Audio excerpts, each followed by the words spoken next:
What is up, my Pika crew? This is the ThePikaWu and welcome to another black and white Wi-Fi battle. This one's going to be an NU tier match against a guy called Mega Keldeo. He does a lot of Pokemon Wi-Fi battles. I battle him frequently, and there's probably a couple of battles that are already posted against him, but feel free to check him out after the match. A link will be in the description below. Now, looking at my opponent's team, the biggest threat on his team is definitely going to be that Haunter, because Haunter and its Shadow Ball plus probably Hidden Power fighting combination is going to hit my team for neutral damage, and it is a very powerful Pokemon despite being not fully evolved. Now on my side, I've got a lot of interesting Pokemon.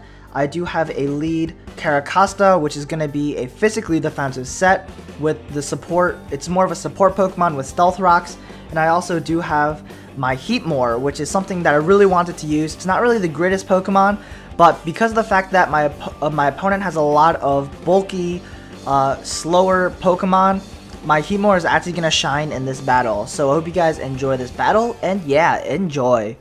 So I'm going to lead off with a Carracosta to try to get up my Stealth Rocks up first turn, while my opponent's going to lead off with a Regice. I was actually anticipating my opponent to lead off with either a Regirock or his Primeape, but because he led off with the Regice, I do scare him out with a potential Stone Edge, so I'm free to set up the Stealth Rocks as he brings in the Tangela. Now, Tangela can either go for the Sleep Powder or the Giga Drain. Both of those moves are going to scare me out, so I'm going to bring in my Mischievous to either take the Giga Drain or the Sleep Powder. And I know the only Pokemon I do want to sleep is going to be the Mischievous, because really the only purpose it serves is to be able to check the Primeape, because it's most likely a Choice Scarf Primeape set. But he actually goes for the Leech Seed, which is really beneficial because now I can actually use my Mischievous. So I'm going to decide to go for the Icy Wind just to deal super effective damage against the Tangela. And if he decides to bring in the Haunter, I can lower its speed. I really didn't think he's going to bring in the Haunter because it's way too risky, but because he did, now I can scout what kind of set he is, because if he decides to stay in, then he is going to be a Choice Scarf set, and if he switches out, then he's most likely a Life Orb set with Substitute. So he does stay in to go for the Shadow Ball against my Mischievous, and that further confirms that he is a Choice Scarf set. I am going to let my Carracosta take the Shadow Ball, and then I'm just going to go for the Aqua Jet before he takes me out with the second Shadow Ball. I am going to lose my Carracosta, which isn't too big of a deal because it's already played its role by setting up Stealth Rocks, and I know I really don't need it because he has a Primeape that can deal super effective damage with the close combat.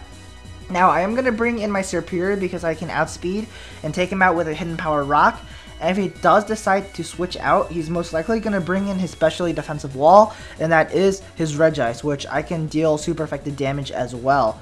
So I do get a critical hit here, which is very lucky because this enables me to 2-hit KO him.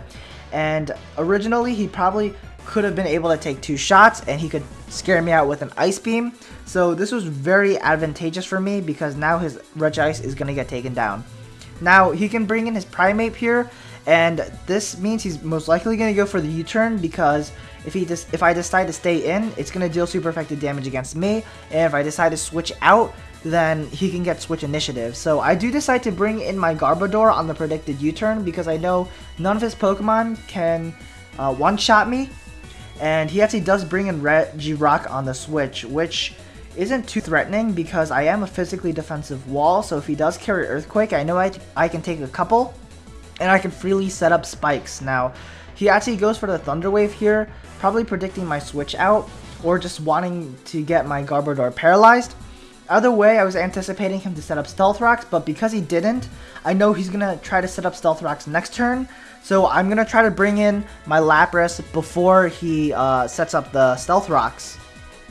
He ends up going for the Earthquake instead of the Stealth Rocks, which is even better because it doesn't really do much damage against my Lapras, and I could scare him out with a Water type move. I do carry the Hydro Pump, and it should be doing a ton of damage against anything. Now, he's kind of in a pickle now because he really has nothing that can take all of my moves because my Lapras carries Ice, Water, and Electric. So, Hydro Pump is doing a ton of damage, and then I can take down that Tangela with a Blizzard. Little does he know though, his Tangela actually outspeeds my Lapras, so if he really wanted to, he can go for the Sleep Powder and put me asleep, because I am a Zoom Lens set with minus speed. Now I'm going to go ahead and go for the Blizzard there. It's going to deal a ton of damage against his Alomomola, and he's just going to go for the protect as I reveal that I have the thunder. I do have a 30% chance of breaking his protect with the thunder, but that actually doesn't happen. So now he's going to switch. I really have no reason to predict because he has really nothing to take my Lapras, so I'm just going to go ahead and just go for the thunder again.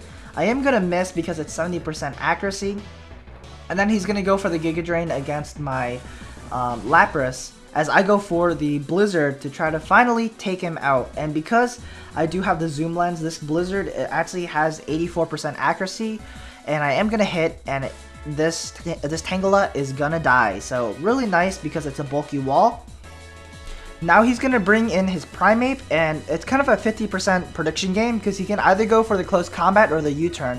I'm actually anticipating him to go for the U-turn, predicting me to bring in either my Mischievous or my Garbodor, but he actually goes for the close combat. He gets the better end of the prediction game, and he's going to take down my Lapras. But because he's locked into the close combat now, I am going to bring in my Garbodor, and I have a plan because he's locked into the fighting type move. I know he's going to switch out, and the rest of his Pokemon are all weak against my Heatmor. So that's why I'm going to pull a double switch into my Heatmor. He's actually going to bring in the Haunter there, and I know he doesn't want to risk the fact that I might carry Sucker Punch, so I know he's going to switch. And even if he does go for the Shadow Ball, I know I can live the hit and take him out with a Giga Drain. So I'm actually going to predict his Regirock switching. I'm going to go for the Giga Drain, and it's not quite a 2-hit KO, so I'm forced to go for the Focus Blast to take him out, and that is a 30% chance of missing. Luckily for me, I do hit, and his Regirock is going to get taken down, and he didn't even get a chance to set up the Stealth Rock. So Heatmor is going to be a really big threat against my opponent's team. Now my opponent's going to bring in the Primeape, and Primeape can take me out with either an Earthquake, Stone Edge, or Close Combat, so I have to switch out, and I know my Mischievous can pretty much take all of those hits. Hopefully he doesn't go for the U-turn, because that would be really bad. He would get switch initiative. Luckily for me, he does go for the Close Combat, and that does force a switch. He's going to bring in a Lalamola, and I know because he's going to switch since he's locked into Close Combat against the Mischievous, I'm going to pull a double switch right back into Heatmor, and I scare out this Lalamola since I do have a Giga Drain, and that's going to deal a ton of damage if not take him out. He is going to live with red health, and he is going to pull a Waterfall, but because Lalamola doesn't really have the greatest attack, and he isn't really invested in attack, I know I can live the hit, which is really, really nice. So I do live with yellow health, but that is going to limit my Heatmor's capabilities because that limits me to only a couple more Life Orb recoil damages, Life Orb recoil hits. So I am going to go ahead and go for Giga Drain here. I am finally going to take down this Lalamola, and he's probably going to bring in the Primeape again because that's the only Pokemon that really checks my Heatmor. He can also bring in the Haunter, but that's kind of risky because I might carry the Sucker Punch.